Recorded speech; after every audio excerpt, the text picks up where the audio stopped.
पर्वतजरात मोर निर्वाचनी प्रचार सभा आছিলে धुनिया এখন মিটিং হল आमार बहु नेता ইয়াত আহিলে আৰু শেষত 17 তাৰিখে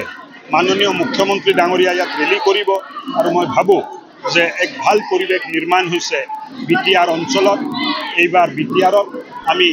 ভাল সংখ্যাত আসন লাভ কৰিম আৰু বিটিআৰত এবাৰ ভাৰতীয় জনতা পাৰ্টিৰ চৰকাৰ বিৰোধীয়ে ভয়ত আছে যে এইবাৰ पर्वतजरात বিজেপি জিকিব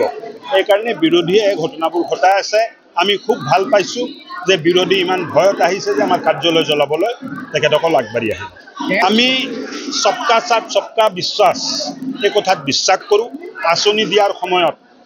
5 কেজি চাউল দিয়াৰ সময়ত প্ৰধানমন্ত্ৰী আৱাস যোজনা দিয়াৰ সময়ত আমি কোনো ভেদাভাৱ নকৰো কোনো ভেদাভেদ নকৰো এই কাৰণে মানুহে দেখিছে যে আমাৰ কথাত আৰু কামত কোনো ফৰক নাই আৰু এই কাৰণে সকলো ভাষাভাষী লোক সকলো জনগোষ্ঠীয় লোক আমাৰ ফালে আকৃষ্ট হৈছে নিৰ্বাচনত আমি 30টা আসনত প্ৰতিদ্বন্দ্বিতা কৰি আছো আৰু মইতো দেখা নাই যে কতো আমাৰ